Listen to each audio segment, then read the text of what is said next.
लिखिए please, principal of criminal liability में Kock.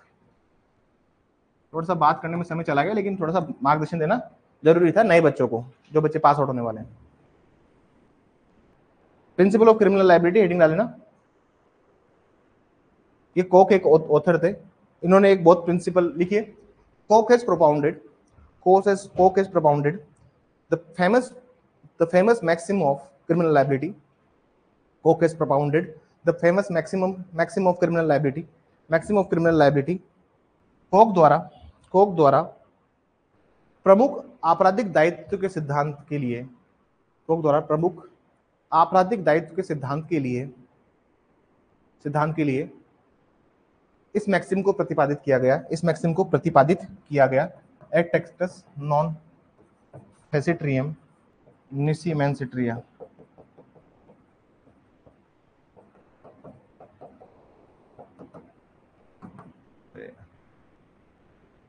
लिखिए प्लीज, एट एक्टस नॉन फेसिट्रियम निसीमेंसिट्रिया।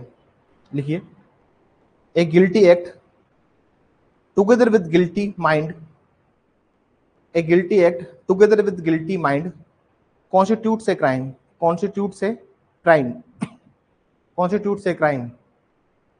लिखिए, कोई आपराधिक कृत्य किसी आपराधिक आशय के साथ किया जाए, कोई आपराधिक कृत्य किसी आपराधिक आशय के साथ किया जाए, तो वह अपराध को गठित करता है। यहाँ दो शब्द दिख रहे होंगे आपको, एक तो दिख रहा होगा आपको एक्टस और एक आपको दिख रहा होगा मेंस। ये एक्टस का मतलब क्या होता है समझिए। एक्टस का मतलब होता है सर एक गिल्टी एक्ट। गिल्टी एक्ट का क्या मतलब है सर? ऐसा एक्ट जिसमें गिल्टी एक्ट का सिंपल सा मतलब समझिए सर, कोई ऐसा कृत्य जो कि आपराधिक हो। हर एक्ट एक्टस नहीं होता है, तुम्हारा हर काम आपराधिक नहीं होगा। देखिए, मैं 100 काम करता हूं मार्केट में, लेकिन अगर मैं कोई आपराधिक काम करता हूं तो उसी के लिए सजा दी जा सकती है मुझे। आपका किया गया हर एक कार्य आपराधिक नहीं है, लेकिन अगर वो आपराधिक श्रेणी में आता है तब जाके वो आपराधिक बनता है। तो यहां पर बोला जा रहा है कि सर, जब आपका एक्ट और आपका मेंस रिया ये दोनों अगर मिलेंगे, आपराधिक कृत्य के साथ में आपराधिक आशय जब मिलेगा, एक गिल्टी माइंड या गिल्टी इंटेंशन का जब मेल होगा, तो क्या बनेगा सर? तो बनेगा अपराध। तो क्या बनता है सर? अपराध।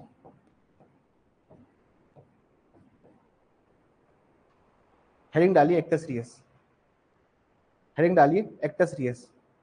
This is the first element in the principle of criminal liability. आपराधिक दायित्व में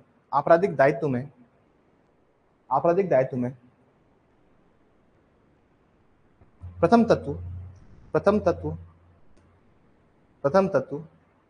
एक्टस रियस होता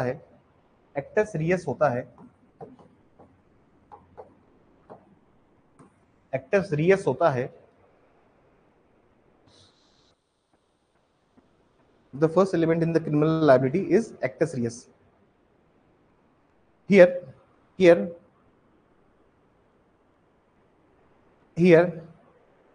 actus reus is the result or deed which is prohibited by law. यहाँ actus reus कोई ऐसा कार्य या परिणाम है जो कि विधि द्वारा निषेध है। It may be different from desired result also. तथा यह चाहे गए परिणाम से भिन्न भी हो सकता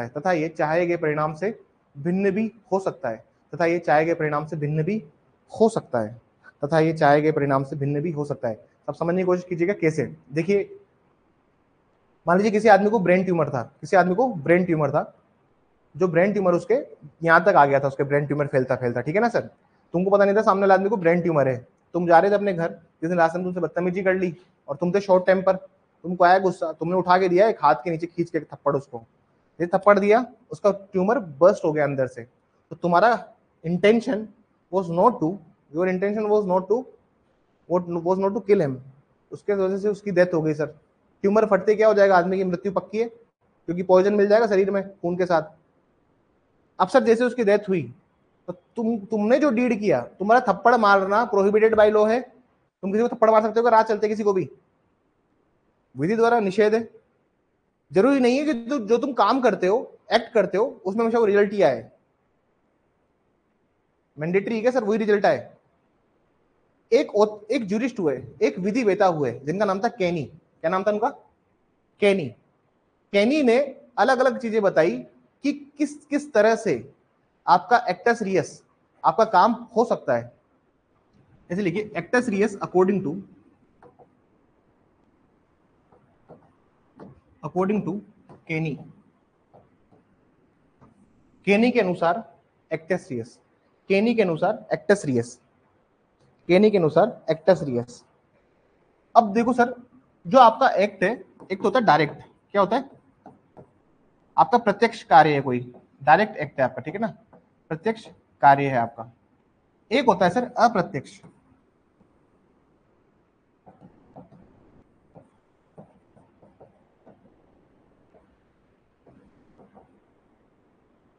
अप्रत्यक्ष कार्य, एक होता है प्रत्यक्ष कार्य, एक होता है अप्रत्यक्ष कार्य, डायरेक्ट एक्ट और एक होता है इनडायरेक्ट एक्ट। समझने की कोशिश कीजिएगा प्लीज। तुमने कोई काम किया, अगर तुमने डायरेक्टली वो काम किया है, तुमने एक आदमी को पॉइंट ब्लैंक से गोली मारी, पॉइंट ब्लैंक मतलब बिल्कुल सामने रख खड़ा है आदमी और 4 फीट से दूर गोली मारी, ये तुम्हारा डायरेक्ट एक्ट है। क्या है आपका एक्ट, प्रत्यक्ष कार्य है आपका, आपका डायरेक्ट एक्ट है जो कि उस काम को लेके हुआ है। गोली मारना प्रोहिबिटेड बाय लॉ है, you can not kill anyone. Result different हो सकते हैं, जैसे मान लीजिए आपने 4 फीट से गोली मारी, लेकिन फिर भी उस आदमी के कान को छू के निकल गई, वो आदमी की डेथ नहीं हुई, उसका कान फाड़ के गोली निकल गई। तो कहने का मतलब कि आपने ग्रीवियस हर्ट किया उस आदमी को, ठीक है ना सर, आपने उसको घोर उपति कारित करी, आपने उसकी मृत्यु तो नहीं करी, लेकिन आपके ऊपर क्या लगेगा, अटेम्प्ट टू मर्डर लगेगा, because your intention was to kill some person. आपके ऊपर जो अटेम्प्ट टू मर्डर लगा, वो एक अलग प्रोविजन है, वो एक अलग बात है। कहने का मतलब ये है सर, एक तो आप नहीं बोल रहा है कि देखो सर, अगर आप डायरेक्ट एक्ट कर रहे हो, कोई भी प्रत्यक्ष कार्य कर रहे हो, तो उसमें तो आपकी लाइबिलिटी बनती है, लेकिन कहीं कहीं पे क्या होता है सर, इनडायरेक्ट एक्ट भी एक्टस सीएस को लेके चलते हैं। मतलब कोई अप्रत्यक्ष कार्य हुआ है, वहां पर भी आपका एक्टस रियस है। एक्टस रियस को का मतलब ये सर, ऐसा मान लीजिए सर, कोई कार्य जो विधि द्वारा निषेध है, वो एक्टस रियस है। अब एक्टस रियस को एक्टस रियस इसलिए बोलो क्योंकि लैटिन मैक्सिम का टर्म है, उसको मैं हिंदी में नहीं बोल सकता, लेकिन अगर आपको हिंदी में बोलना है तो इसको बोलते हैं हम लोग आपराधिक कार्य। एक्टस रियस को हम हिंदी में क्या कहते हैं, इसको क्या कहते हैं सर, आपराधिक,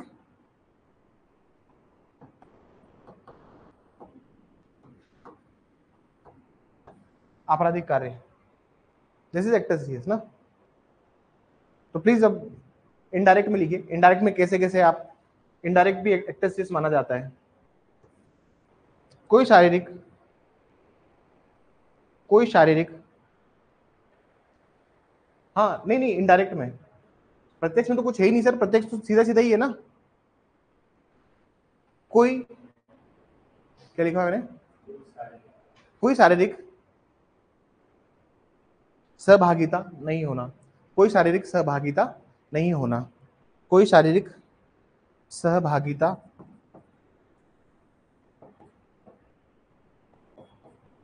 सहभागिता नहीं होना। दूसरा लिखिए, indirect participation,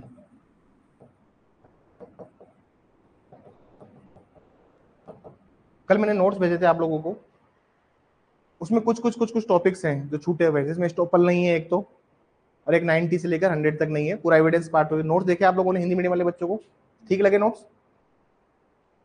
madam Hindi medium वाले बच्चे बताओ नोट्स ठीक है, उसको और सुधार करेंगे, अभी तो ऐसा नहीं है, अभी तो फाइनलाइज नहीं हुए। इंग्लिश मीडियम के आज शायद आज बन जाएंगे। Indirect participation, Meenu recharge notes सीखते हैं, कल आपने नोट्स देखे हो तो। अगर इनडायरेक्ट पार्टिसिपेशन, नोट्स पे काम चलता रहता है, मेजर काम आजकल नोट्स पे चल रहा है। इनडायरेक्ट पार्टिसिपेशन, कोई अप्रत्यक्ष सहभागिता ना होना, कोई अप्रत्यक्ष सहभागिता ना होना।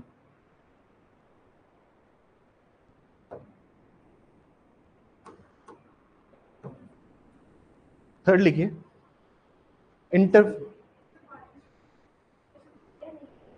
इनडायरेक्ट पार्टिसिपेशन है। अभी सबके एग्जांपल दूंगा, तुम लिख लो पहले। अच्छा, प्रत्यक्ष सहभागिता ना होना तो वही तो है ना, इनडायरेक्ट हो गया ना वो। तो या फिर मैं लिखूं अप्रत्यक्ष सहभागिता होना या प्रत्यक्ष सहभागिता ना होना, एक ही तो बात है। अच्छा, अप्रत्यक्ष सहभागिता होना लिखिए, फिर उसको अप्रत्यक्ष सहभागिता होना लिखिए प्लीज। देखिए मैं पहली बार नोट्स बना रहा हूं। इंटरफेरेंस ऑफ अदर पर्सन, किसी अन्य व्यक्ति की, किसी अन्य व्यक्ति की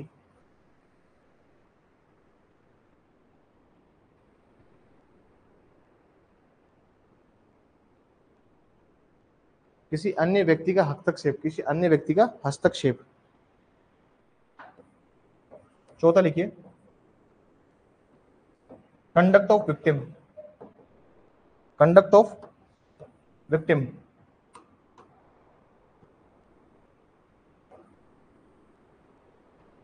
कंडक्ट ऑफ विक्टिम, पीड़ित का आचरण। Contributory negligence, contributory negligence, contributory negligence.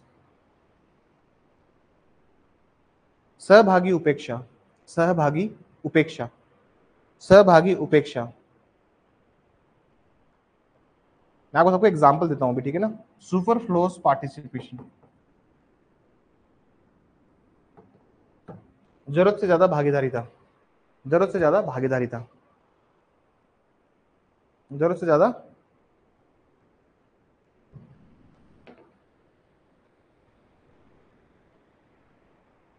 अब सर सुनिए, एक एक चीज को समझिए। सर देखिए, मैं अगर कोई काम करता हूं, सपोज कीजिए, मैं एक एग्जांपल देता हूं आपको, उससे पूरा समझ में आ जाएगा। हमने अब तक क्या पढ़ा वो समझिए एक बार। सर मैंने आपको बताया, जब कभी भी एक्टस रियस और मेंस रिया मिलेंगे तभी क्या बनेगा। अब तक हमने समझा और यही मैक्सिम ही बोलती है, जो कोक ने प्रतिपादित की है ना, जो उसने प्रोपाउंड की है मैक्सिम, यही बोलती है कि एक्टस और मेंस मिलेंगे तो ऑफेंस बनेगा। कुछ एक्सेप्शन कंडीशंस हैं जहां पर मेंस नहीं होगा तो भी ऑफेंस बनता है, एक्ट नहीं होता तो भी ऑफेंस बनता है। अब समझिए होता क्या चीज है सर। मैं अगर कोई एक्ट कर रहा हूं, जैसे मैंने आपको मर्डर की डेफिनेशन बताई थी ना सर, मर्डर डेफिनेशन में मैंने एक्ट किया था sir, whoever causes any act, हाँ, whoever causes any act by which he has intention to kill someone, या फिर whoever causes any act by which causes such bodily injury likely to cause death, who has done some act with the knowledge to cause someone's death। अब आप अगर ये सारे elements को देखोगे, if you look at all those elements, तो act की बात हो रही है सर। काम भी किया है आपने, उसके साथ आपकी इंटेंशन होनी चाहिए। लेकिन अगर आप डायरेक्ट काम करते हो तो डायरेक्ट तो सर समझाने की जरूरत ही नहीं है। सीसीटीवी रिवील कर रही है कि आपका पार्टिसिपेशन है, तो मतलब आपका पार्टिसिपेंट है, ठीक है ना सर। आई विटनेस बोल रहा है सर इसने गोली मारी थी, मैंने पहचान लिया, तो मारी थी तो मारी थी बस। 10 लोगों ने आइडेंटिफाई कर लिया, मार्केट में, भरे मार्केट में गोली मारी, 10 लोगों ने आइडेंटिफाई कर लिया सर। तो कहने का तात्पर्य ये है सर कि अगर डायरेक्ट अगर आप कोई काम कर रहे हो, और काम भी सर सारे काम ऑफेंस नहीं है, कोई ऐसा काम कर रहे हो जो कि ऑफेंस क्रिएट करता है, जो कि प्रोहिबिटेड बाय लॉ है, कोई ऐसा डीड है आपका, कोई ऐसा कार्य है आपका जो कि विधि द्वारा निषेध है, तो वो ऑफेंस बन रहा है। तो कहने का मतलब क्या है सर, समझिएगा 2 मिनट। केनी साहब बोलते हैं कि देखिए एक्टस रियस के एक्टस रियस केनी साहब के अकॉर्डिंग तो होता है डायरेक्ट, डायरेक्ट को समझाने की आवश्यकता नहीं है। लेकिन जब हम इनडायरेक्ट की बात करते हैं तो बहुत सारी लाइबिलिटीज ऐसी होती है जो कि इनडायरेक्ट रूप से कार्य करती है। सबसे पहले इसमें कोई फिजिकल पार्टिसिपेशन आपका नहीं है। सपोज कीजिए मैं एक आतंकवादी टेरर ग्रुप में हूं, ठीक है ना सर, और मैं क्या करता हूं दुबई में बैठ के फंडिंग देता हूं उनको। क्या देता हूं? फंडिंग। क्या मैंने कोई फिजिकल पार्टिसिपेशन किया? क्या मैं गया वहां पर हथियार चलाने, हथियार खरीदने, हथियारों की डीलिंग में गया? मैं सिर्फ पैसा भेज रहा हूं। तुम्हारे पिताजी जो पैसा भेज रहे हैं उससे तुम तैयारी कर रहे हो, घर वाले पैसा भेज रहे हो उससे तैयारी कर रहे हो, क्या उनका फिजिकल पार्टिसिपेशन रहेगा आपके आरजेएस बनने में? इमोशनल पार्टिसिपेशन हो सकता है, मॉनेटरी पार्टिसिपेशन हो सकता है, but it is not the physical participation. हाँ, लेकिन अगर वो आपके लिए जाके बुक्स लेके आ रहे हैं कमल प्रकाशन से या भरत लो हाउस से, now it is a physical participation, और जो काम उन्होंने किया वो डायरेक्ट है। समझ में ही बात? तो भले ही आप पैसा भेज रहे हो, एक इलस्ट्रेशन था, there was illustration under section 8 of Bharatiya Sakshya अधिनियम, उसमें बहुत सारे लोग थे सर, आपको पता हो तो। वो इलस्ट्रेशन था क्रिमिनल कॉन्स्पिरेसी से रिलेटेड, षड्यंत्र से रिलेटेड, और वो सिविल कॉन्स्पिरेसी की बात करता था, है ना? अगर आपको भारतीय साक्ष्य अधिनियम सेक्शन 8 पता है तो। जब मैंने आपको क्या बताया था, मैंने बताया था सर एक आदमी देखो इसमें ये पैसा भेज रहा है, बॉम्बे से पैसा कलेक्ट कर रहा है ताकि वेजिंग वॉर अगेंस्ट स्टेट कर सके, राजद्रोह कर सके सरकार के विरुद्ध। याद करो वो प्रोविजन में, इस रजिस्ट्रेशन में एक आदमी पैसा इकट्ठा कर रहा था, तो वो भी क्या, एक तरह से वो भी पार्टिसिपेशन ही माना जाएगा, वो भी एक्ट ही माना जाएगा। बात समझ में आई? दूसरा है सर इनडायरेक्ट पार्टिसिपेशन, अप्रत्यक्ष अप्रत्यक्ष पार्टिसिपेशन। इनडायरेक्ट पार्टिसिपेशन होता क्या है ये समझिए सर। जैसे मान लीजिए कोई आदमी है जो तुमको डायरेक्टली सपोर्ट नहीं करता, लेकिन जैसे मान लीजिए तुमको पुलिस ने पकड़ लिया, तो वो तुम्हें फोन करके छुड़वा देता है। वो सपोर्ट तो कर रहा है, तुम्हारे लिए पर्चे बांट रहा है मार्केट में, फिजिकल काम कर रहा है वो, उसका पार्टिसिपेशन फिजिकल है। जैसे मान लीजिए बैंक लूटने जाना था, ठीक है ना सर? अब बैंक लूटने ज्यादा लोग जाएंगे तो ज्यादा की पकड़ाई में चांसेस है, तो 3 लोग डिसाइड करते हैं कि हम बैंक में जाएंगे, 2 अंदर जाएंगे, एक बाहर रहेगा। तो इनके 2 साथी और हैं जिन्होंने इनका एग्जिट प्लान बनाया है, जिन्होंने इनकी गाड़ी को तैयार किया है, कार को तैयार किया है। इनके साथी और है जिन्होंने हथियार मंगवाए बाहर से। तो कहने का मतलब ये है सर, ये जो लोग हैं इनका बैंक लूट में डायरेक्ट पार्टिसिपेशन नहीं है, खुद नहीं गए बैंक लूटने, लेकिन हथियार मुहैया कराना, उनको एड देना, उनको असिस्टेंट प्रोवाइड कराना। एक होता है interference of other person. Interference of other person क्या होता है सर? सर इंटरफेरेंस का मतलब सिंपल सा एक बात आप समझ लीजिए, जब भी कोई दखल अंदाजी करता है, इंटरफेयर करता है किसी काम में, ठीक है ना सर? जैसे मान लीजिए आप अपने घर रहते हो, ठीक है ना, किराए के मकान में रहते हो, ठीक है। अब क्या होता है, एक दिन आपके मकान मालिक को पता लगा कि उसकी और आपकी आइडियोलॉजी, विचारधारा सेम है, ठीक है ना सर? उसने आपके प्लान में दखलंदाजी करी और आपके प्लान में सम्मिलित हो गया। He was nowhere in whole plan, लेकिन उसने क्या किया सर? इंटरफेयर करके, दखलंदाजी करके आपके साथ सम्मिलित हो जाता है वो। मान लीजिए आप जा रहे हो, आप जा रहे थे बैंक लूटने, उसने पूछ लिया कहाँ जा रहे हो, तो आपने कह दिया कि बैंक में जा रहा हूँ कोई काम से। बोले मेरे को भी ले चलो, घर में बैठा बैठा बोर हो रहा हूँ, मैं बैठ जा गाड़ी में। इंटरफेयर करके उसका भी पार्टिसिपेशन होगा ना सर, बैठ जा गाड़ी में, आ जा। लास्ट देखिए conduct of victim. Conduct of victim क्या होता है? कभी कभी क्या होता है सर, आ बेल मुझे मार वाली सिचुएशन भी होती है, उसमें भी पार्टिसिपेशन है। जैसे आपने क्या किया सर, देयर इज इलस्ट्रेशन, अब तो शायद हटा दिया हुआ इन्होंने, एक इलस्ट्रेशन था पहले आईपीसी में, अभी देखेंगे है या नहीं। उसमें क्या होता है सर, एक आदमी जंगल में गड्ढा खोद देता है और उस पर घास की पत्तियां बिछा देता है। अभी भी है क्या? देख लेंगे अभी होगा तो। घास की पत्तियों को बिछा देता है और वो वेट करता है कि कोई खुद आए और खुद गिरे। तो वो भी तो एक पार्टिसिपेशन ही है ना सर, वो भी तो डायरेक्ट नहीं है लेकिन इनडायरेक्ट तो है ना सर। ये इलस्ट्रेशन बहुत काम का है कल्पेबल होमिसाइड और मर्डर में डिफरेंस बताने के लिए। तुम लोग अगर सिर्फ लोगों को मारना चाहते हो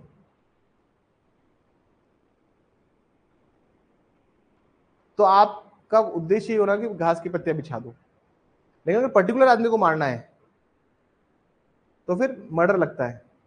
इंटेंशन टू किल तो अलग अलग है, आपको जब पढ़ेंगे तब मैं आपको बहुत डिटेल में समझाऊंगा हर एक चीज। कहने का मतलब ये सर, कंडक्ट ऑफ विक्टिम मतलब जो आचरण है उसका खुद ऐसा था कि वो खुद आके गिरा। आगे देखिए कॉन्ट्रीब्यूटरी नेग्लिजेंस। कॉन्ट्रीब्यूटरी नेग्लिजेंस का मतलब सर यहाँ पर क्या होता है, इसको समझिएगा। There is in law of टोट there is liability, contributory liability. जैसे मान लीजिए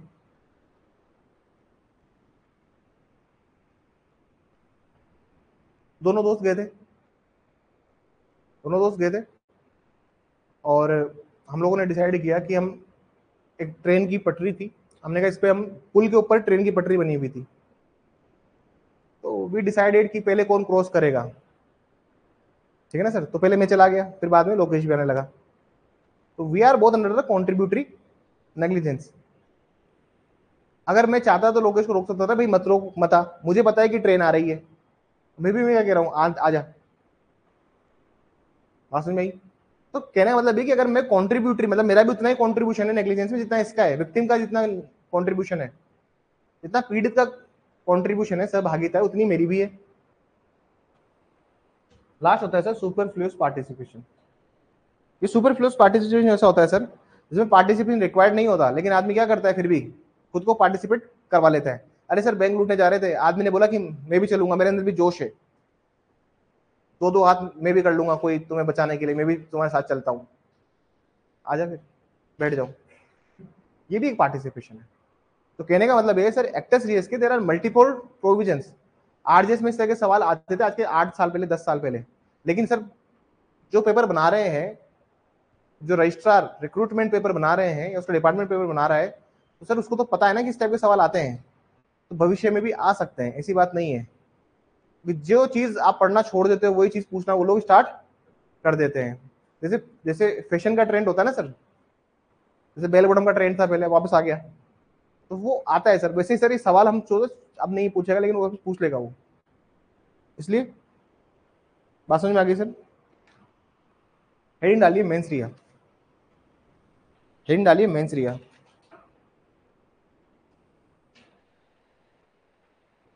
100 इलस्ट्रेशन ए, ऑफेंस एक्शनेबल क्लेम। 100 का इलस्ट्रेशन देख लीजिए एक बार, भारतीय न्याय संहिता में 100 का इलस्ट्रेशन देख लीजिए please. So that is also example of actus reus। किसका एग्जांपल है वो, पहला देख लीजिए इलस्ट्रेशन है, 100 का इलस्ट्रेशन ए देख लीजिए। कई गड्ढे पर लकड़ियां और घास इस से बिछाता है कि तद्वारा मृत्यु कारित कर ज्ञान बिछाता है, संभाव्य कि तद्वारा मृत्यु कारित हो, ये विश्वास करते हुए कि भूमि सदृढ़ है, उस पर चलता है, उस पर गिर जाता है, कहने आपराधिक मानववध किया है। टेक्निकली बात क्या है सर, विक्टिम खुद आया, उसको थोड़ी बुलाया आपने कि इसी रास्ते पे आ, इसी गड्ढे के ऊपर आ, खुद आया ना सर चलते चलते, इट्स लाइक ए ट्रैप। तो ये भी क्या एक तरह से एक्टस रियस है आपका, ऐसा काम है जो कि प्रोहिबिटेड बाय लॉ है, ऐसा कृत्य है आपका क्योंकि विधि द्वारा निषेध है। पसंद में आई सर। मेंस रिया में लिखिए,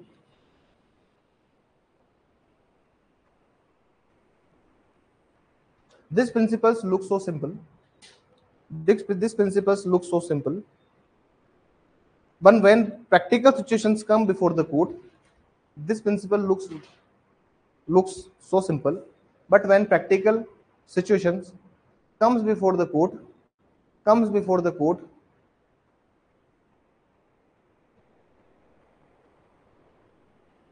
in order to prove mental element is very difficult, in order to prove the mental element is very difficult। यह सिद्धांत काफी साधारण प्रतीत होता है, यह सिद्धांत काफी साधारण प्रतीत होता है, परंतु परंतु जब न्यायालय में परंतु जब न्यायालय में परंतु जब न्यायालय में परंतु न्यायालय में जब प्रायोगिक प्रश्न उत्पन्न होता है, जब न्यायालय में प्रायोगिक प्रश्न उत्पन्न होता है, प्रायोगिक प्रश्न उत्पन्न होता है, तो मेंस रिया को साबित किया जाना काफी कठिन है। तो मेंस रिया को साबित किया जाना काफी कठिन है, काफी कठिन है।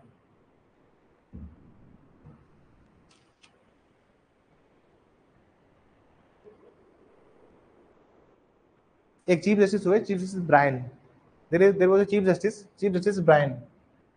एक चीफ जस्टिस ब्रायन ने बहुत अच्छी बात बोली,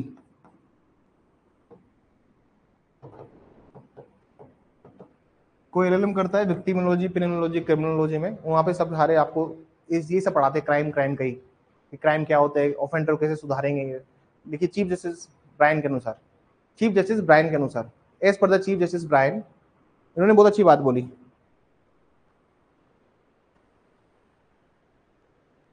इन्होंने कहा the thought of a man, inverted comma में लिखना, the thought of a man is not tribal, किसी व्यक्ति के विचारों को, किसी व्यक्ति के विचारों को या किसी व्यक्ति के विचारों पर विचारण नहीं हो सकता, किसी व्यक्ति के विचारों पर विचारण नहीं हो सकता as devil himself know as devil himself know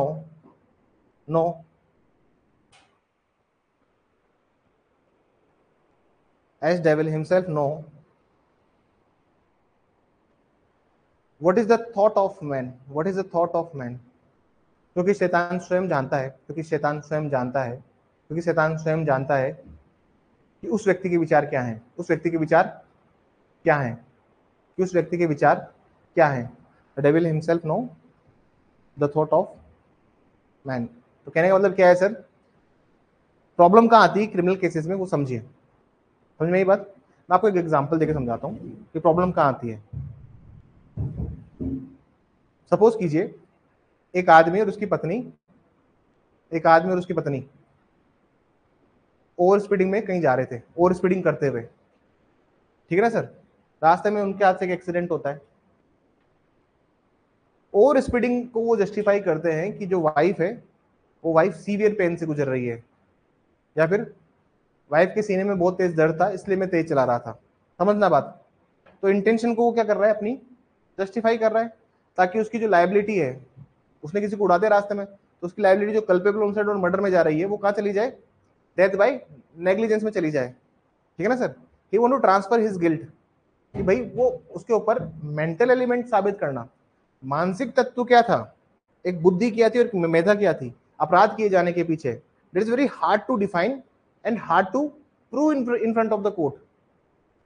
सामने वाली अब्यूजन उसने बोल दिया अक्यूज ने कि सर वाइफ जो थी वो लेबर पेन में थी, या वाइफ जो थी वो उसको एकदम से सर सीने में तेज दर्द हुआ इसलिए मैंने गाड़ी थोड़ी तेज चलाई।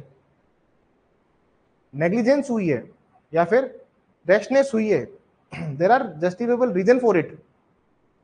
प्रॉब्लम यहां आती है मेंटल एलिमेंट को साबित करना बहुत ज्यादा मुश्किल है।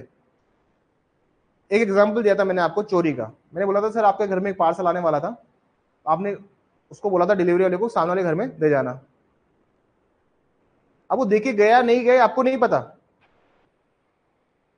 आप घर पे आए शाम को, घर का ताला खुला हुआ था, अब एक पार्सल पड़ा था, you were thought that this parcel is your. आपने वो पार्सल को उठाया without reading the name over the parcel, आपने वो नहीं पढ़ा, वो आपकी मिस्टेक थी। आप उठा लाए उसको और सीसीटीवी के आधार पर आपके ऊपर एफआईआर का मामला बना दिया।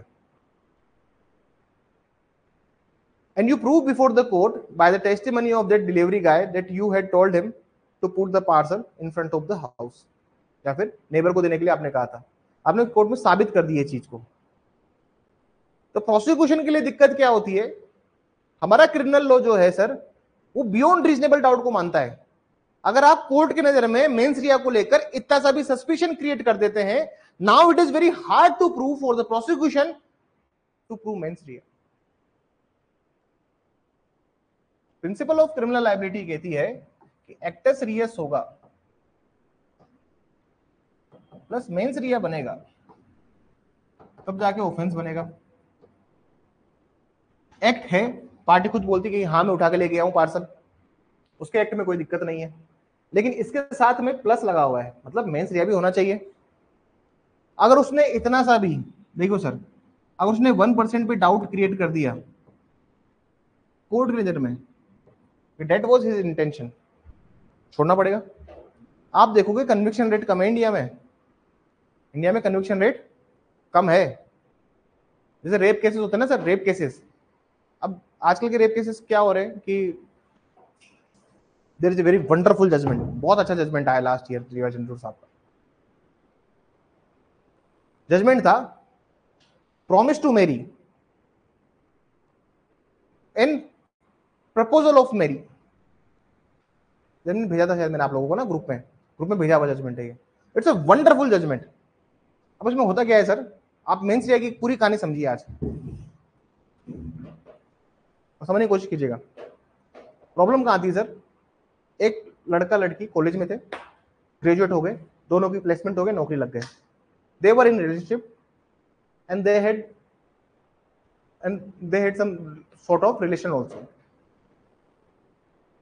The problem lies, the basic problem lies that was their promise to marry. इस पे कोर्ट ने बोला, अभी रिसेंटली सुप्रीम कोर्ट का जजमेंट था, उसमें बोला कि देखिए अगर जब प्रॉमिस टू मैरी करके फिजिकल रिलेशन बनाए गए उस टाइम पे क्या सिचुएशन थी उसको देखना पड़ेगा, और जब शादी की बात चल रही है घर के अंदर उस टाइम पे क्या सिचुएशन घर में क्रिएट हो रही है। पेरेंट्स नहीं मान रहे, फैमिली बिल्कुल अगेंस्ट है, तो वो रेप नहीं है। बात समझ में आई आपको? फैमिली ने शर्त रखी थी नौकरी लगेगी तो शादी कराएंगे, आज नौकरी नहीं लग पा रहे, और फिर लड़का कह रहा है कि यार मैं शादी करना चाहता हूं लेकिन मैं नहीं कर पा रहा, और लड़की एलिगेशन लगा देती है। तो if you see and look at the basic provisions of in, आप एक बार रेप के प्रोविजंस निकालिए प्लीज। मैं आपको रेप के प्रोविजंस में दिखाता हूं और उससे मेंस रिया समझाता हूं। It is very hard to prove the mens rea. I think that is section 62. Yes, which one? 64. Okay, come to section 64. Don't go into the definition clause. Definition part में मत जाना।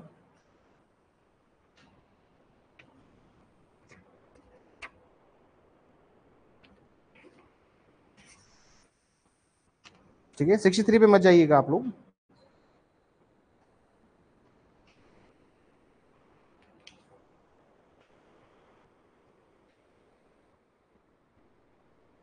चलिए एक बार 63 में आ जाइए।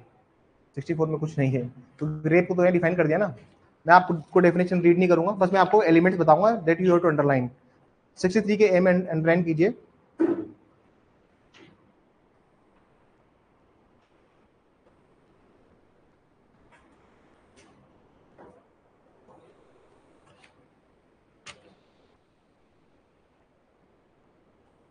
इसमें आइए, under the circumstances falling following under the following, 7 परिस्थितियां दी हुई है, इसमें देखिए आप सारे सारे। Against her will, against her consent, आगे देख लिए, with her consent, when her consent has been obtained by putting her और any person to in whom she is interested, with her consent when the man knows he is not the husband, हमें इससे भी मतलब नहीं है। पांचवा point लिखिए, with her consent when at the time of giving such consent the reason of unsound intoxication, हमें इससे भी मतलब नहीं है। with or without her consent when she is under 18 years of age, when she is unable to communicate consent। अब आप इन सारे provisions में अगर आप पढ़ोगे तो कहीं पे भी ये नहीं लिखा हुआ with her consent in order to marry, in order to false promise of marry, कहीं पे लिखा हुआ है? कहीं पे भी लिखा हुआ है क्या कि उस महिला की सम्मति से, जहां पर विवाह करने के उद्देश्य से सम्मति दी गई हो, कहीं पे भी ऐसा लिखा हुआ है क्या सर? अगर प्रॉब्लम क्या होती है ना सर इन केसेस के अंदर, समझिएगा एक बार बात, आप लड़की एलिगेशन लगा रही है, उसका रेप का केस फाइल करने का एक पर्पस सिर्फ इतना सा है कि वो शादी कर ले उससे। भाई आखिरी ब्रह्मास्त्र क्या है? एफआईआर कराओ रेप के लिए, यही ब्रह्मास्त्र है कि शादी कर लेंगे। सुप्रीम कोर्ट इसमें बोलता है जिस टाइम तुमने प्रॉमिस किया शादी करने का, क्या उस टाइम पर क्या परिस्थिति थी, और जब शादी नहीं कर रहा आदमी उस टाइम पे क्या परिस्थिति है, इसको देखो। अगर परिस्थिति में कोई चेंजेस नहीं है, अगर सिचुएशन नहीं बदली है, अगर सिचुएशन सेम है, if the situation remain the same, तो फिर उसने रेप किया है।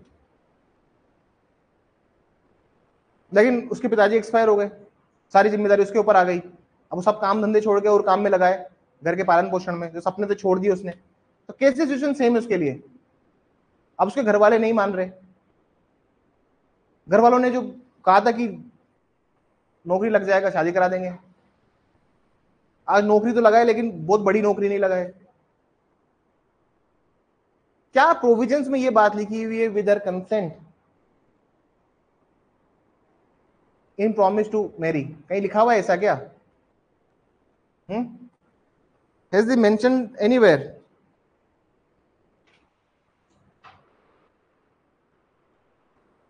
एक्सप्लेनेशन 2 पढ़िए आप इसके लिए, स्पष्टीकरण 2 पढ़िए एक बार इसका, that's a wonderful wonderful part. ये बहुत अच्छा इन्होंने इंटरप्रेट किया रेप केसेस को। The consent means unequivocal voluntary agreement, सम्मति को स्पष्ट स्वैच्छिक सहमति अभिप्रेत है, स्पष्ट स्वैच्छिक सहमति अभिप्रेत है जब महिला शब्दों, संकेतों, किसी प्रकार की मौखिक या अमौखिक संसूचना द्वारा विनिर्देश लैंगिक कृत्य में भाग लेने की इच्छा व्यक्त करती है। When the woman by words, gesture, any form of verbal, non-verbal communication communicates, यहाँ पे दिक्कत पता है क्या है? नॉन वर्बल कम्युनिकेशन में दिक्कत है। क्या दिक्कत है? नॉन वर्बल कम्युनिकेशन क्या लिखा हुआ है ना सर? अमौखिक संसूचना। नॉन वर्बल कम्युनिकेशन का पता कैसे लगता है? जैसे लड़की ने होटल की बुकिंग अपने अकाउंट से कराई, that is non verbal communication. लड़की खुद टिकट करवा के आपसे मिलने आई किसी दूसरे शहर से इस शहर में, it is non verbal communication. लड़की एग्री हुई आपके पास में कि आज मैं आपके यहीं स्टे करूंगी, it is non verbal communication. और यही कंसेंट है। लिटिगेशन टफ नहीं है, लेकिन इन शब्दों के मतलब अगर आप जानते हो तो इन पर आर्गुमेंट आप बहुत थोरोली करोगे। समझ में आई? कंसेंट है तो सर आपके जो बुकिंग लड़के सब रखते हैं sir WhatsApp status, WhatsApp status क्या वो स्क्रीनशॉट रखते हैं? नहीं रखते स्क्रीनशॉट। सर्टिफिकेट एक सर्टिफिकेट तो लगाना है भारतीय साक्ष्य अधिनियम में, लड़के तो स्क्रीनशॉट भी रखते हैं ना कि ठीक है कि कब मिल रहे हैं, क्या कंसेंट है।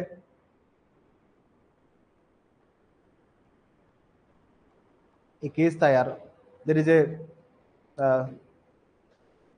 अभी बहुत रिसेंटली केस चल रहा था। यूनिकॉर्न जानते हैं आप लोग? यूनिकॉर्न क्या होता है? उन्होंने बताया कि $1 बिलियन की जो कंपनी की वैल्यूएशन होती है वो क्या बन जाती है? यूनिकॉर्न। फिजिक्स वाला इसको भी यूनिकॉर्न कहते हैं। इसके पास भी $1 बिलियन मतलब 1000 करोड़ के ऊपर की वैल्यूएशन होती है, वो क्या बनता है? यूनिकॉर्न। एक चेन्नई के आदमी थे, उन्होंने अपनी कंपनी यूएस में खोली, उन यूएस में खोल के उन्होंने कंपनी को यूनिकॉर्न बना लिया। उनकी वाइफ का अफेयर हुआ यहाँ पे तमिलनाडु में, जो कुछ काम से आए हुए थे बिजनेस के, तमिलनाडु के थे प्रॉपर। वाइफ का अफेयर हुआ किसी एक आदमी से, और उसकी स्क्रीनशॉट्स और चैट लीक कर दी हस्बैंड ने, उसकी वाइफ ने उसको सेंड की थी।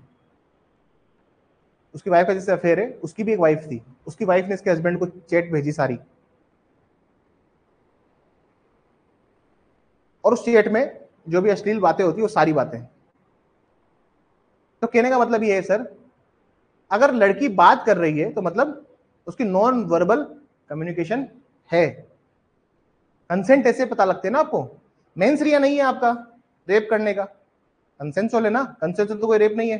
18+ लड़की तो क्या दिक्कत है? लड़की ने होटल के रजिस्टर पे साइन किए, that she is agree for that thing. बहुत से लोग ये भी आर्गुमेंट देते कि होटल में जाना इट इज नॉट कंसेंट, तो फिर उसमें कोर्ट अपने हिसाब से फिर डिसीजन देता है, ठीक है ना सर? होटल में जाना इज नॉट कंसेंट, ऐसे भी जजमेंट्स हैं। 69 देखना है आपको, 69 में क्या है? Sexual intercourse by employing deceitful means, ये सब नए प्रोविजन ऐड हुए हैं। अच्छा इन्होंने प्रॉमिस टू मेरी को डाला है यहाँ पे। हाँ, अब ये प्रॉमिस टू मेरी है, ये भी रिसेंटली नया ऐड हुआ है। 69 को देखिए प्लीज, 69 पे प्रकाश डालिए, ये नया प्रावधान ऐड हुआ है। जिस प्रॉमिस टू मेरी की मैं बात कर रहा था उसको अलग से बताया इन्होंने। सजा जो है इसमें कितनी है? 10 साल। एक शब्द देखना आप यहाँ पे जो शब्द यूज हुआ है वो हुआ है sexual intercourse. There is a word sexual, rape शब्द यूज नहीं हुआ है। सेक्सुअल इंटरकोर्स का मतलब होता है कि सम्मति है, there is a consent, there was a consensual sex on the basis of promise to marry. समझ में आई बात? There was a consensual sex on the promise of marry, तो सेक्सुअल इंटरकोर्स है वहां पे, ठीक है ना सर? वहां पर जो मैथुन है उसमें आप मतलब there is a consent of the parties on the virtue of, तो यहां पर एलिमेंट्स को समझिए आप। आईपीसी अगर आपको समझना है ना सर, तो उसके एलिमेंट्स को पकड़ना सीखिए, क्योंकि मेंस रिया क्या है, प्रोविजन पढ़ते ही, जैसे मान लीजिए आप डकैती पढ़ रहे हैं, थेफ्ट पढ़ रहे हैं, रॉबरी पढ़ रहे हैं, सबसे पहले आपका ध्यान जाना चाहिए कि इसमें मेंस रिया क्या है, कौन सा मेंटल एलिमेंट है जो हमें साबित करना होगा। जजमेंट राइटिंग आती है ना सर, जजमेंट राइटिंग में बच्चे मेंटल एलिमेंट साबित नहीं करते, हाँ वो सेक्शन से ही लिख देते हैं जैसे किसी ने गाड़ी तेज चलाई, हाँ he has right section 279, very right, 279 लगता है रेस्ट और नेग्लिजेंस ड्राइविंग का, but proving the element is secondary thing ना, आपको उसके मेंस रिया प्रूव करने पड़ेंगे। और बच्चा बच्चा जाता है एक्टस रिया पे, बच्चा किसको साबित करने लग जाता है, in order to prove here to prove mens rea. आप देखिए दो एलिमेंट्स है, एक्टस रियस और मेंस रिया, ज्यादा इंपॉर्टेंट क्या है, मेंस रिया, क्योंकि हर किया हुआ एक्ट ऑफेंस नहीं है जब तक वो मेंस रिया इनकॉर्पोरेट ना उसके साथ। ऑल्दो तुम्हारा कभी कभी काम तुम्हारा जस्टिफाई बाय लॉ नहीं होगा, लेकिन किसी जनरल डिफेंस में फॉल कर जाएगा। वो जजमेंट में दोबारा भेज दूंगा चंद्रचूड़ साहब का, आई वुड अगेन रीसेंड में एक बार देख ही लेता हूँ जजमेंट का नाम क्या है। तो इस सेक्शन 69 भी एक बार पढ़ लीजिए। जो कोई प्रवंचना साधनों द्वारा या किसी महिला को विवाह करने का वचन देकर उसे पूरा करने के किसी आशय के बिना, मतलब without any intention to fulfilling the same. अरे सर बहुत से लोग होते हैं ना कि भाई तेरे शादी करूंगा, तेरे से शादी करूंगा, और बाद में क्या करते, सर, कोई और लड़का देख लिया या फिर कोई लड़की देख ली और चुपचाप शादी कर ली, बोले घर वाले जबरदस्ती करे, घर वाले जबरदस्ती कर रहे हैं, भाई कोई जबरदस्ती नहीं करा। बिकॉज देखिए सर, लड़का लड़की दोनों को अपने पार्ट परफॉर्म करने पड़ते हैं शादी के लिए। If they want to really get married, they both have to fulfil their promises कि मैं घर पे बात करूंगा। आज तक कभी घर वाले सामने तुम्हारा जिक्र किया नहीं उस आदमी ने या उसने, तुम्हें घर में कोई जानता नहीं, तुम्हारे उसके दो दोस्त तुम्हें कोई जानता नहीं घर में, वो कहती कि हमेशा यार घर पे जिक्र कर दूंगी तो आना जाना बंद हो जाएगा, ये हो जाएगा, फिर कोई इंटेंशन नहीं है वहां पे। सिंपल बात समझ के चलिए, दुनिया का मसला बता देता हूँ। इंटेंशन होती है तो घर पे इंट्रोड्यूस कराया जाता है, मिलाया जाता है, बात की जाती है, बात कराई जाती है, समझ में आई। तो यहाँ पे जो शब्द लिखा हुआ है ना इसने, making promise to marry without any intention of fulfilling the same, तो दूसरी पार्टी कैसे साबित करेगी कि उसकी इंटेंशन नहीं थी। और वहीं पे अगर आप डिफेंस के एडवोकेट हो लड़के की तरफ से, तो आप क्या साबित करोगे कि सर इंटेंशन थी, इसलिए तो मम्मी से बात कराता था, घर पे मिलाता था, सबसे बात कराई, सबको इसे इंट्रोड्यूस कराया कि तुम्हारी भाभी है। इस टाइप के आर्गुमेंट्स होते हैं सर, घर पे बात कराई सर, देखो फैमिली उस पर गए थे गेट टुगेदर में, देखो सर फोटो है इसकी, इसे शादी कर लेता मैं, लेकिन सर इसके घर वाले एग्री नहीं है, जान से मारने की धमकी दे रहे हैं, क्यों करूं शादी। अब चेंज इन सर्कमस्टांसेस होना चाहिए। जो जजमेंट है ना अभी डीवाई चंद्रचूड़ साहब का, उसने बोला कि चेंज इन सर्कमस्टांसेस है तो प्रॉमिस टू मेरी को आप रिवर्ट कर सकते हो, फिर वो रेप नहीं कहलाएगा। समझ में आई।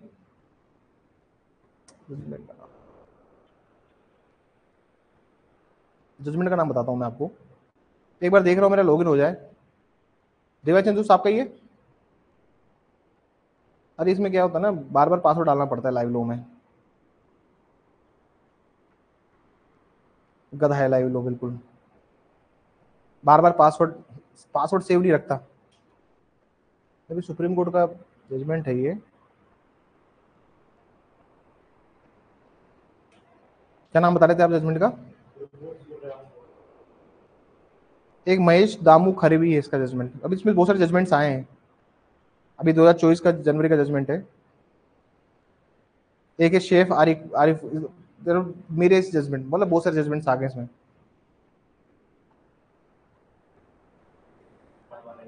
कौन सा बताया था, डीवाई चंद्र साहब का है क्या,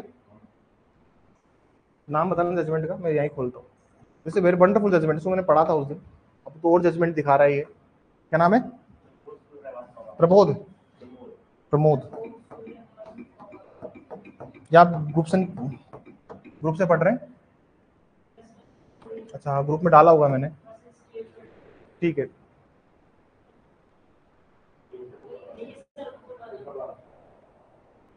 तो दिस वंडरफुल जजमेंट, इसी को सब लोग फॉलो करते हैं, मतलब मेजरली जो जजमेंट फॉलो होता है ना सर, यही फॉलो होता है। डीवाई चंद्रू साहब का जजमेंट है ये, उसमें SC/ST भी लगा था। इसका जो रिलेवेंट पैराग्राफ है, इट्स वंडरफुल जजमेंट, मतलब ये बहुत अच्छा जजमेंट है। इसमें मिसकंसेप्शन को बताया, मिसकंसेप्शन ऑफ फैक्ट और अराइजिंग आउट ऑफ प्रॉमिस को एक्सप्लेन किया सुप्रीम कोर्ट ने।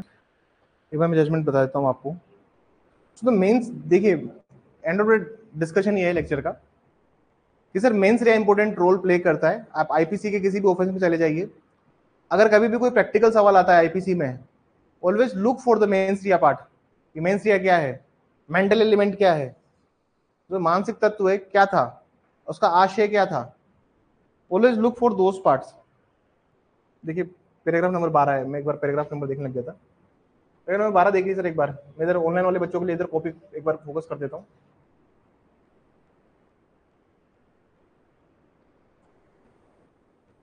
इसको पढ़ लीजिए एक बार।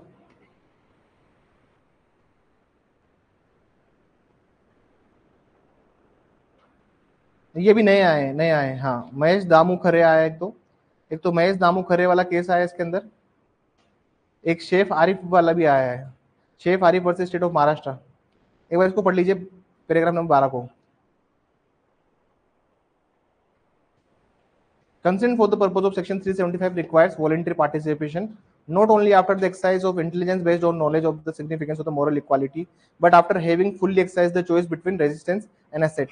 Whether there was a consent or not is to be ascertained on a careful study of relevant circumstances. अब इसने बताया, अब इसके आगे अगर आप पढ़ोगे तो इसको देखिए क्या आगे बता रहा है।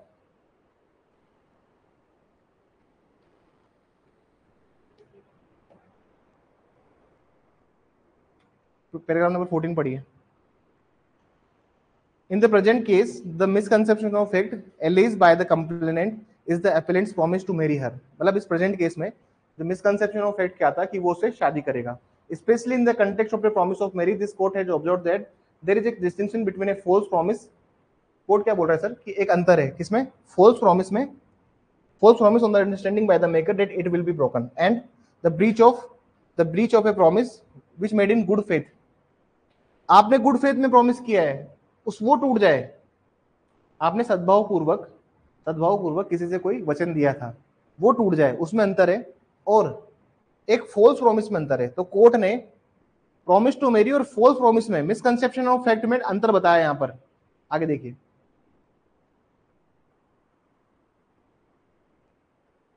The sum and substance of the affair decision would be established in inception the accused from the inception, मतलब शुरुआत से, accused who give the promise to prosecutrix to marry, मतलब शुरुआत से उसने बोल रखा था मैं आपसे शादी करूंगा। Did not have an intention to marry, लेकिन उसका कोई इंटेंशन नहीं था। The prosecutrix give consent for the sexual intercourse on the assurance by the accused that he would marry her, मैं उससे शादी करूंगा इसलिए उसने कंसेंट दी थी अपनी। And such consent can be said the consent obtained by misconception of a fact as per section 90। अब जो सेक्शन 90 उसको पढ़िए, सेक्शन 90 जो अब बन गया है now the section 90 is section 28। 28 निकालिए प्लीज एक बार, सेक्शन 28 निकालिए। Consent known to be given under fear और मिसकंसेप्शन। अब यहाँ पे जो कंसेंट दी गई है सर, वो भ्रम के अधीन दी गई है। किसके अधीन दी गई है? भ्रम के अधीन, मतलब this consent is given under misconception. ठीक है ना सर? तो यहां पर इस केस के अंदर ये बोला, if you look carefully all those provision, if you look carefully तो सर्टेन ऑफ दीज प्रोविजंस, तो मतलब ये कहना चाह रहा है इसमें, अगर आप दोबारा पढ़ोगे, such consent can be said to be consent obtained under misconception of fact IPC. In such case, such a consent would not excuse the offender, and such an offender can be said to have committed the rape under section so and so. ये दीपक गुलाटी वाले judgement की guidelines थी, दीपक गुलाटी की judgement उसकी guidelines थी। There is a distinction between the mere breach of promise and not fulfilling a promise. मतलब कह रहा है कि देखो वचन भंग हो जाए या फिर एक प्रॉमिस फुलफिल नहीं हो पा रहा, उसमें अंतर है। तुम्हारे वचन के भंग होने में और कोई वचन पूर्ण नहीं हो पा रहा, उसमें अंतर है। बात समझ में आ रही है? प्रॉमिस टू मैरी कर रहे हो, लेकिन वो प्रॉमिस टू मैरी पूरा नहीं हो पा रहा, उसमें बहुत सारे मिटिगेटिंग फैक्टर हो सकते हैं ना सर। नौकरी नहीं लग रहा लड़का, पारिवारिक परिस्थिति क्या बदल गई, लड़की के घर वाले उसके भाई रोज आके धमकाते हैं, जान से मारने को धमकी देके जाते हैं, रोज कट्टा दिखा के जाते हैं, कैसे होगा पूरा? ये अंतर है इसमें। Thus the court must examine whether there was a made at early stage of the false promise of a marriage of the accused. फिर कोर्ट ने अलग अलग गाइडलाइंस दिए, ठीक है ना सर? कोर्ट ने अलग, आगे पढ़िए, where the promise to marry is false and intention of the maker at the time of making the promise itself was not abide by to deceive the woman of conceive or engage in the sexual relations. There a misconception of fact, मतलब अगर आपने false intention के साथ में उसको शादी करने का वादा किया है या कोई वचन दिया है विवाह के लिए, तो सर वो क्या कर रहा है? मिसकंसेप्शन ऑफ फैक्ट किया है। Let vitiate the woman consent on the other hand a breach of promise can not be said to be false promise. उसको कब फॉल्स प्रॉमिस नहीं माना जाएगा? To establish a false promise, the maker of the promise should have had no intention of upholding his word. मतलब उसको अपने शब्दों को खराब करने के लिए उसने उसका कोई भी इंटेंशन नहीं था. The consent of a woman under section vitiate on the ground of misconception of fact. मतलब मिसकंसेप्शन ऑफ फैक्ट के ऊपर अगर कोई कंसेंट दी है या कोई भ्रम के आधार पर कोई कंसेंट दी थी तो उसको आप विशिएट कर सकते हो, मतलब फिर वो रेप कहलाएगा. टेक्निकल बात ये है. Hence, it is evident that must be adequate evidence must be given show the relevant time. That is initial stage, the accused has no intention. मतलब initial stage में accused को पास कोई intention नहीं थी of keeping his promise to marry to the victim. There में circumstance where a person having the best of intention unable to marry the victim owing to various unavoidable circumstances. जब कभी भी unavoidable circumstances हो जाते हैं, sir क्या हो जाते हैं? ऐसी परिस्थितियां होगी जिसको अवॉइड नहीं किया जा सकता. घर वाले कह रहे जायदाद से निकाल देंगे, जमीन से फेंक देंगे उठा के, समाज के अलावा दूसरी ले आए तो फिर वो उसमें क्या गलती लड़के की? अब ये मत कहना सर उसको तो पहले से पता था ना कि घर में अलाउ नहीं होगा, लेकिन लड़का सोच रहा था कि यार उसके भी तो सुनता ना आदमी कि कल को अगर जज बन गए तो आप समाज से कदम ऊपर उठ जाते हो, फिर तुम्हें कोई कुछ नहीं कहता, तुम्हारे 100 खून माफ है, तुम अपने पद पे पहुंचे, तुम भले किससे शादी करो, किसी को कोई फर्क नहीं पड़ता. जो सबसे कट्टर होगा तुम्हारे समाज में वो सबसे पहले गिफ्ट लेके आएगा, लो सर 10 साहब लो, भले तुम किससे शादी करो. It is very materialistic thing. The failure to keep a promise made with respect to future uncertain date due to reasons that are very not clear from the evidence available does not always amount to a misconception of fact. In order to come within the meaning of the so and so. अब इसमें supreme court की जो guidelines है ना sir, ये इस type की guideline supreme court ने इसमें दी है. और एलिगेशन क्या लगाई थी एफआईआर के अंदर, नवंबर 2009 में जो एफआईआर दर्ज हुई थी उसमें लगाया था the complaint appellate note both each other 1998 से जानते हैं और ये इंटीमेटेड है सिंस 2004 से. The complainant and the appellant met regularly, traveled great distance to meet each other, resided in each other's houses on multiple occasions. एक दूसरे घर पे बहुत बार रह लिए. Engaged in sexual intercourse regularly over a course of 5 years and multiple occasions. We visited the hospital jointly to check whether the complainant was pregnant or not. The appellant expressed his reservations about marrying the complainant on January. This has led to arguments between them, despite the appellant and the complainant continuing to engage in sexual intercourse March 2015. मतलब FIR कब हुई है? FIR हुई 2009 में और sexual intercourse कब तक कर रहे हैं? आप सोचिए अगर इन तरह के केसेस हैं, आगे देखिए. The appellant is a deputy commandant in CRPF. जिस आदमी के खिलाफ एफआईआर हुई है वो कौन है सर? असिस्टेंट कमांडेंट है सीआरपीएफ के अंदर. और जो कंप्लेनेंट है वो असिस्टेंट कमिश्नर है सेल्स टैक्स में. वो तो बहुत हाई प्रोफाइल केसेस है. The allegation in the FIR do not their face indicate their promise by the appellant was false. तो झूठा वादा तो नहीं किया था. The complainant engaged in sexual intercourse on the basis of his promise. There is no allegation in FIR that the appellant promised to marry the complainant. It was done in bad faith or good intention to deceive her. The appellant failure to fulfill the section promise made in 2008 cannot be a constraint. मतलब इसे बोला कि यार, और इसमें बाद में इसको अक्विट कर दिया. आगे देखिए, ये लड़की जो थी वो SC ST थी. लड़की कौन थी? उसने SC ST में भी धाराएं लगाई. पढ़ना इस जजमेंट को, अच्छा जजमेंट, अपना पूरा टाइम निकल जाएगा वरना 1:25 हो गया यहीं पे. तो कहने का मतलब sir it's a wonderful judgement. मतलब आप पढ़ोगे ना जजमेंट को एंड व्हेन यू कम, और बहुत आसान लैंग्वेज में लिखा हुआ है, बहुत टफ लैंग्वेज नहीं है इसकी. अब बस सिंपली इसको रीड भी करोगे जजमेंट को, अरे यार ये तो बहुत गजब कहानी चल रही है इसमें. तो एक सीआरपीएफ का कमांडेंट है, एक सेल्स इनकम टैक्स में सेल्स टैक्स ऑफिसर है. तो आप देखिएगा इस जजमेंट को. वहां पे सुप्रीम कोर्ट ने बहुत क्लियरली दीपक गुलाटी की जो गाइडलाइंस थी उसको क्लेरिफाई किया है. ठीक है ना. सो 10 मिनट का ब्रेक लेते हैं, then we will begin with बेनेसिस.